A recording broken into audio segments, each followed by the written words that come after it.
Order, order. Alistair Carmichael to move the motion. Thank you. Sir Philip, I beg to move that this House has considered the matter of the accountability of the Financial Conduct Authority. Pleasure to serve with you in the chair, and I welcome the Minister to his place. I know that he has an interest in these issues, and I hope that today may be a productive exercise for us all. I think it might be worth just explaining a little bit, first of all, about how I came to be interested in the FCA. I probably speak more about fishing than financial services in this House. But the FCA came into my attention as a consequence of constituents I've been helping who were the victims of a Ponzi scheme, lost hundreds of thousands of pounds as a consequence of fraud. The perpetrator for it was sentenced to 14 years in the High Court of Justiciary, later reduced on 10. But on no fewer than 3 occasions, the FCA, or the FSA as it was initially, failed to read the warning signs, failed to take action, and as a consequence, that was allowed to continue. Had they acted at the first available opportunity, there would only have been one victim of Alistair Gregg rather than the hundreds that there subsequently were. As is often the case with these matters, there were a handful of people who were determined to fight it. They got rebuffed at every turn. They were told, no, this has nothing to do with us. It's not a matter of regulation. It's a matter of a question of a principal or an agent and the rest of it. They took court action, which cost them £2 million, and they lost. But eventually, the FCA was forced to put them into the Financial Services Compensation Scheme, which gave most of them compensation, albeit capped at £85,000. For one of my constituents, for example, he was out for £130,000. So right off, he's £45,000 down, and in fact has suffered a further loss as a consequence of the fact that he was one of the brave souls who was party to the court action, and the 95 people who were behind that court action are now left with a bill of £2 million almost. So, notwithstanding the fact that this is a consequence of the way that the FCA have done their business and gone about their business, they wish to have no further part of any negotiation, any discussion with the people who were affected. I organised a screening of a documentary here in the House a few weeks ago. Even the judge who heard their case turned up. I've never heard of this happen before, but the Financial Conduct Authority did not want to know. They were not prepared to come to this House, sit in a room for an hour with the people whose lives had been most dramatically affected by their decisions, and look them in the eye and explain what they had done. Of course. I'm very grateful to Right Honourable Member for giving way. He's outlining a very concerning story, and I think for many of us, when we think about the FCA, certainly for myself as a 2019 intake MP, it's been in relation to the changes on access to cash, where the FCA will have legislative authority for ensuring that. That is a real concern about ensuring that people get the right support so that communities get that right access to cash that they deserve. Does he agree with me? I absolutely do agree with my honourable friend. And in fact, as I hope will become clear as my remarks develop, the way the FCA is going about its duties is such that actually it is working at the moment for nobody. So it's clearly not working for the communities that are most directly involved. It's not working for the financial services sector. It's not working for members of the public, such as my constituents, who have been left having to beat their head off a brick wall for years in their dealing with the FCA. Of course. I wholeheartedly endorse, Mr Chairman, or Sir Philip, what the Honourable Gentleman has said. Does the Right Honourable Member not agree that for many of us who have brought issues to the FCA over the years, constituents with financial issues, that the FCA often appears to be a barrier rather than a help for the ordinary man and ordinary woman? And this perception needs to be altered by, let's be honest, a seismic shift in how the FCA engages. And I'm sure he feels the frustration, indeed I know he does, that we all feel here. Yes, I'm delighted and it's no small measure relieved to see the honourable gentleman in this place. He's absolutely right about that. And, you know, for the average constituent, I'm legally qualified, I include myself in this. Their engagement with the financial services sector is often a matter of supreme consequence to them, and very often they have to rely on the judgment and the expertise of the people with whom they are dealing and who are regulated by the FCA. And that's why, for all of us, this is something that matters. The parallels with the Post Office are unavoidable here. It's the same situation time and again. You have a well-resourced public body just deny until eventually they have to give in. It worked for the post offices that we were able to break through that, but that is just one of the most egregious examples. Much lower down the food chain, where there are fewer people affected as there were with my constituents, it is so much more difficult for anybody to get justice. But that was how I got interested in the first place. But as is often the case, you start lifting rocks. When you find it underneath, it takes you off in other directions. And I'm afraid that I've found little under any rock that I have lifted that makes me think that there is anything in the Financial Conduct Authority at the moment about which we should be happy or optimistic. They are currently consulting on enforcement code changes proposals. Essentially, what they are talking about doing is naming and shaming people who have become the subject of concern, if we shall say that, at a much earlier stage. Now, this has to be viewed in the context of a performance that says that the average FCA investigation takes at least 4 years, and that, in fact, in 65% of cases referred to them, no further action is taken. For an industry such as this, the reputational consequences of naming and shaming at such an early stage could be absolutely catastrophic. And the people who will be most directly affected are not the big city firms, because they're big enough to withstand the damage. It will be the small and medium-sized enterprises for which the FCA, I'm afraid, does not demonstrate the level of concern that it should. There was a report by the organisation Spotlight on Corruption in February of this year that showed that 90% of the value of fines against directors in the financial services sector were levelled against directors in SMEs. Only 2% were against senior executive in the large companies. So there's part of the culture here, that the regulator seems to be staffed and driven by people in the big firms from the city, and that is who they seem to get a different level of service and, dare say, protection than the small and medium-sized enterprises. This matters, in particular in relation to the enforcement code changes, because it has a very real risk of undermining our reputation in this country for stable and predictable regulation. Given the importance of financial services to the economy as a whole, there is clearly a much wider national economic interest at play here. The culture also goes wrong when you look at the way in which the FCA runs itself. I have had the benefit of briefing from Unite the Union, and I'll turn later to some of the questions that they pose through me. Quite independently of that, I've been able to speak privately to a handful of people who actually work for the FCA.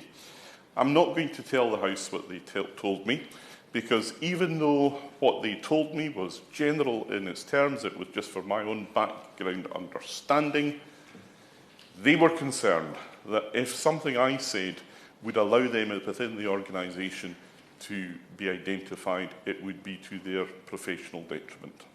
Now, just hold that thought for a second. They are so concerned. The culture in the FCA is so poor that they are not prepared, even on an anonymised basis, to speak to members of Parliament. I think if anybody doubts that there is a cultural problem within the FCA, then that surely should remove these doubts. The morale among staff is pretty poor. The staff that I met, though, I have to say, were people who genuinely understood the importance of the work they do in the public interest. They valued the role that they played, but they clearly feel undervalued by the senior executives and the people at the top. And actually, they are undervalued. 60 staff working within the FCA earn salaries of less than £29,500, which is the Joseph Rowntree Foundation's minimum salary recommendation, which is required for an acceptable living standard. It wouldn't even, in fact, allow you to bring a spouse in to the UK under immigration regulations these days. Unite the Union have surveyed staff extensively.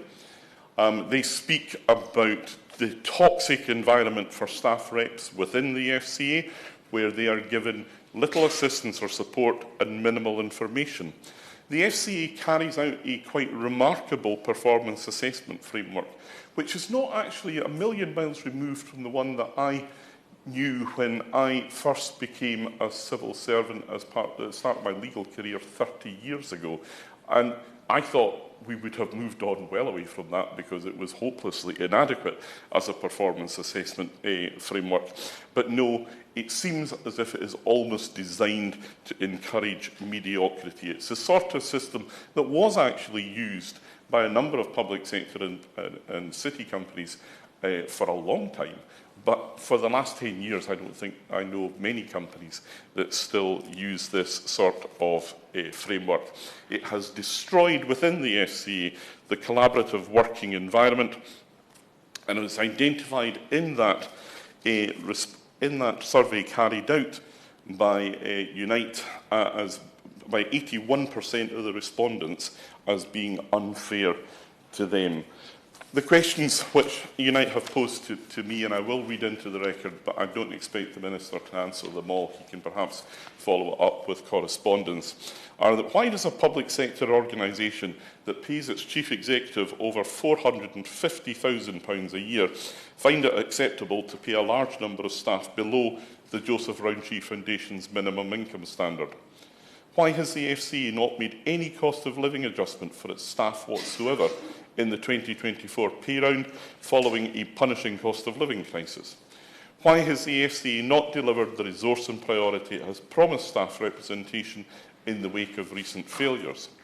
If the FCA is committed to the, quote, best in class, end quote, staff representation, as the FCA Chair Ashley Alder told the Treasury Select Committee last year, why won't they recognise a trade union?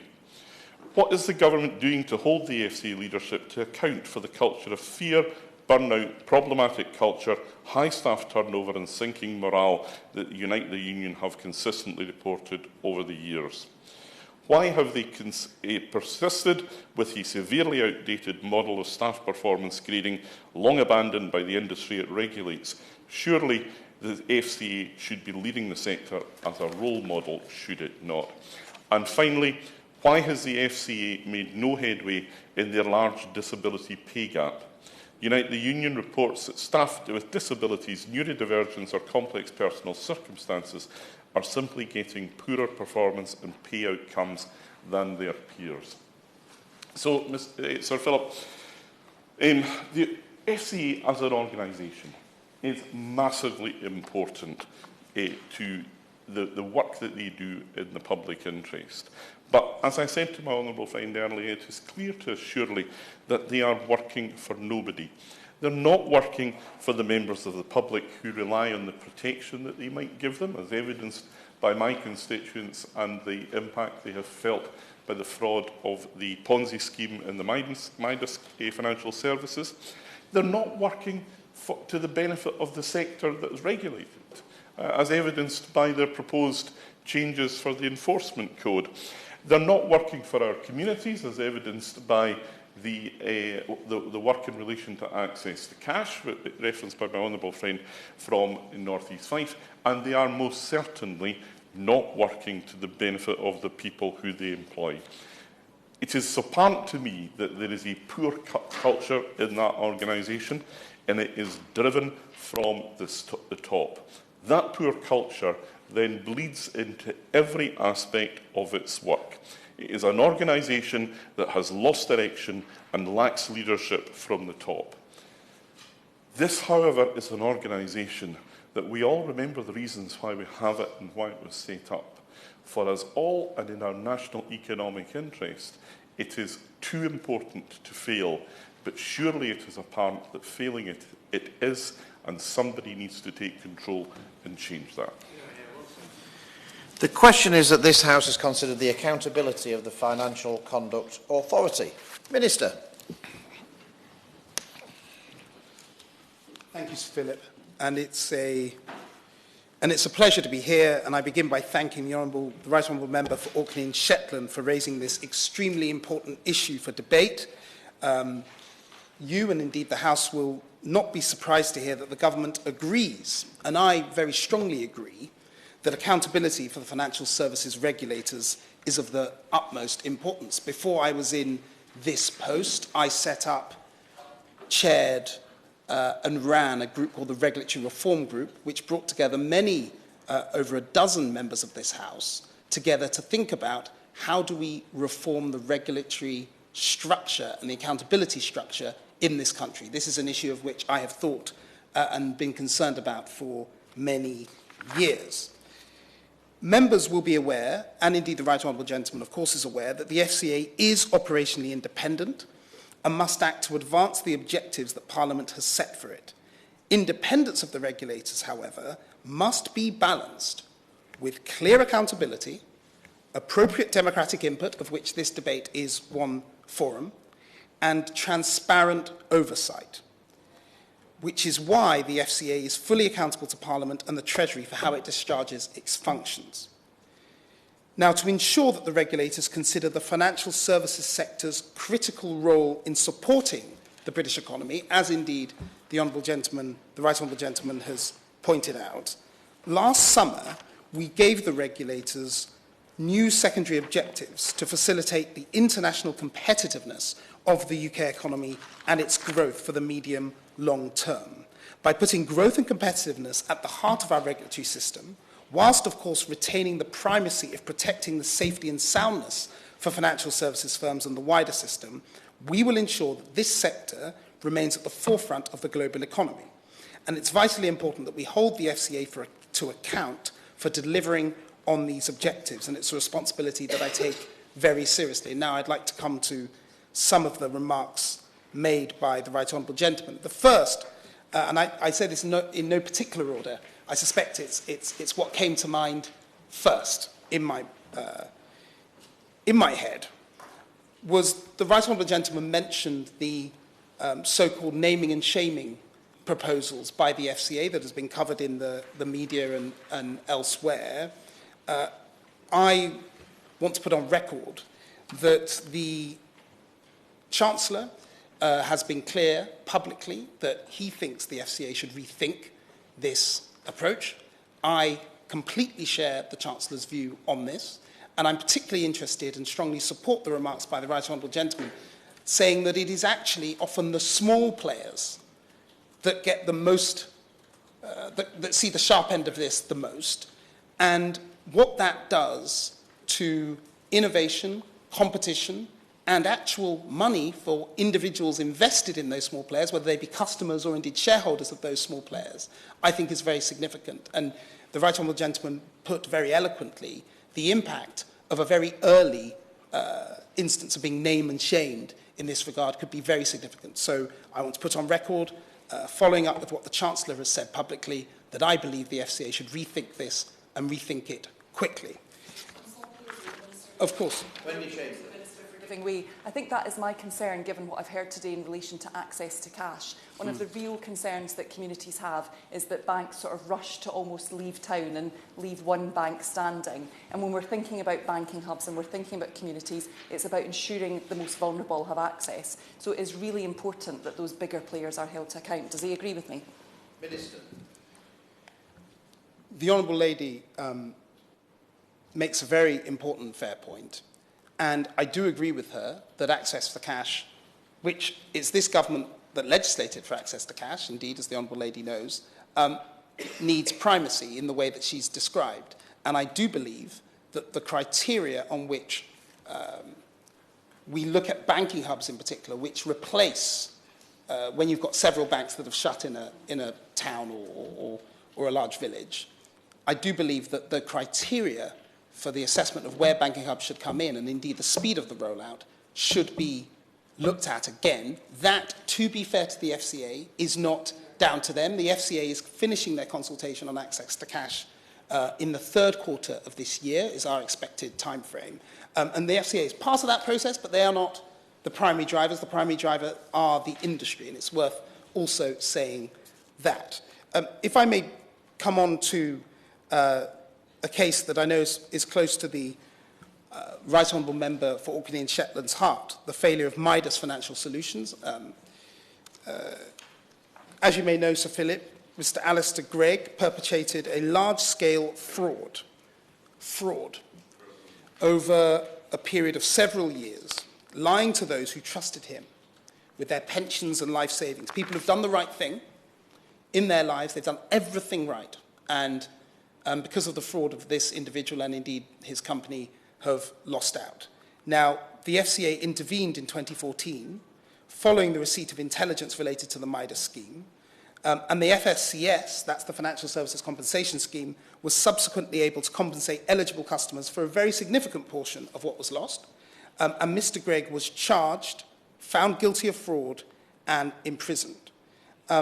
And it's imperative that the FCA continues to robustly enforce its rules and standards, not just against firms that are carrying out blatantly fraudulent activity in the case of Midas, but also to ensure that all the firms that it supervises meet high standards and deliver high-quality outcomes. The FCA operates a risk-based approach, not a zero-failure regime. It's important that ministers say this. We are not in a world, nor should we aim to be in a world, where it is impossible for anything to go wrong ever. But what we have to do is say to the FCA, your job is to maintain a high standard and high quality in the market for all the firms that you supervise. Of course. Absolutely no argument with the Minister on this point. I think it's absolutely sensible. But the fact of the matter is that the regulator was told not once, not twice, but 3 times. And each time they failed to take the appropriate action, sometimes just as basic as putting people through to the wrong phone, the wrong extension when they phoned. The truth of the matter is that if my constituent and the 94 others who took legal action had not stuck with it and had not done that, nobody would have got any compensation from the AFCA.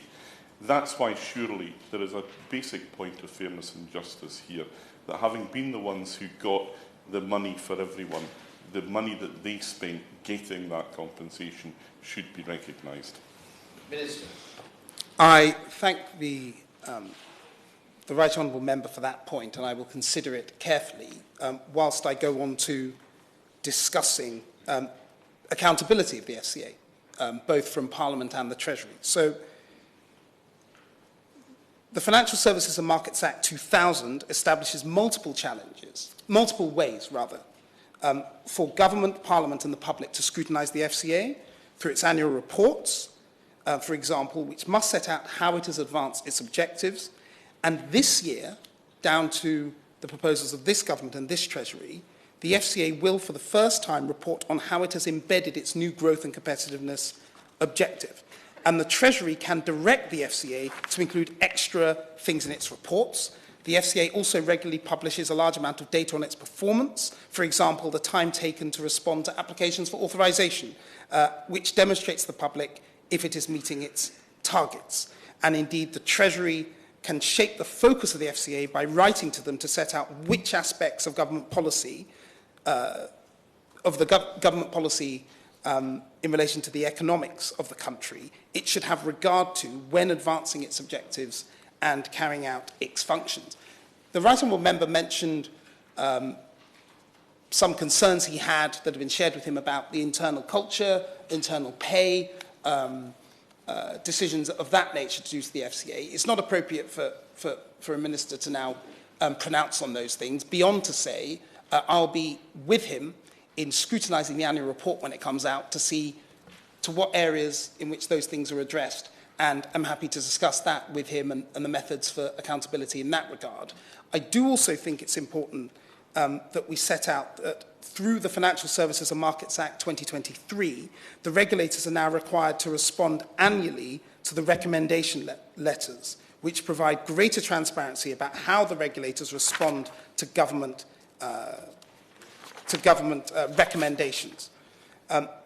Now, the Treasury also has a range of powers to direct the FCA in certain exceptional circumstances. For example, the Treasury can require the FCA to conduct an investigation of relevant events where it is in the public interest, and this happened once in relation to the FCA. In 2019, the Treasury directed the FCA to review the events relating to the failure of London Capital and Finance. And after that report was done, the FCA subsequently accepted and implemented all recommendations, which included a significant overhaul of its operations through its transformation programme. In addition to the government and Treasury, Parliament also has a vital role in scrutinising the actions and performance of the FCA. We have a Treasury Select Committee, there's a new House of Lords Financial Services Regulation Committee, which regularly examine the work of the FCA. And what I would add is it's important that we think more about how we do this in the most effective way. I fear that sometimes when it comes to the FCA, there are so many methods of accountability, it almost appears that there are none, because it's so disparate, so bitty, so numerous. It is time-consuming and expensive for them. It's often difficult to follow for members of Parliament. I do think there's more work that we can do to streamline the process of accountability, to make sure it's absolutely rock solid and firm, and focus not just on consumer outcomes, but making sure the market works, but also doing that in a way that makes sense for both houses of Parliament. For example, between December 2019 and March this year, the FCA provided oral evidence to select committees on 36 occasions. I mean, that is a lot. And in addition to that, there's constant discussion between members of this House and the FCA. So I think there is accountability, but I think that we need to find ways of making sure that it is streamlined and more focused. Now, I hope I've reassured the Right Honourable Member that government takes holding the FCA to account very seriously. I know that I do in particular. And the legislative framework is designed to strike the right balance between independence of the regulators and making sure that they're held properly accountable. And the government's built on this accountability through our legislation in 2023 in the Financial Services and Markets Act.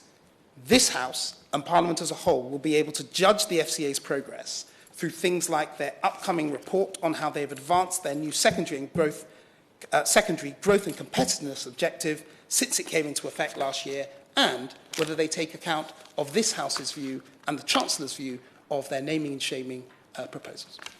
Thank you.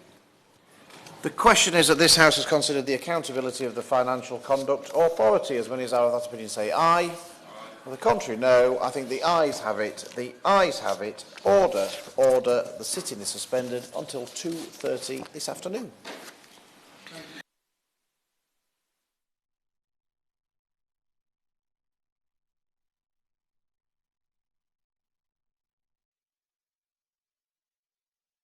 The proceeding has ended.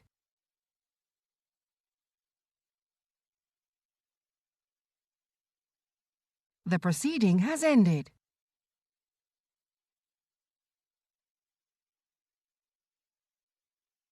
The proceeding has ended.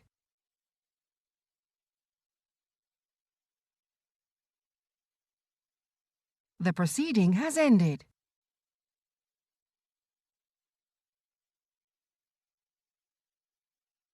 The proceeding has ended.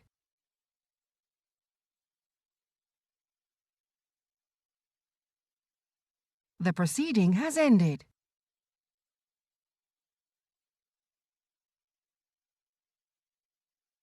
The proceeding has ended.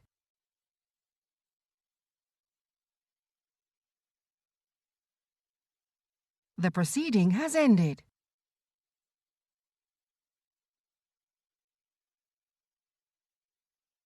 The proceeding has ended.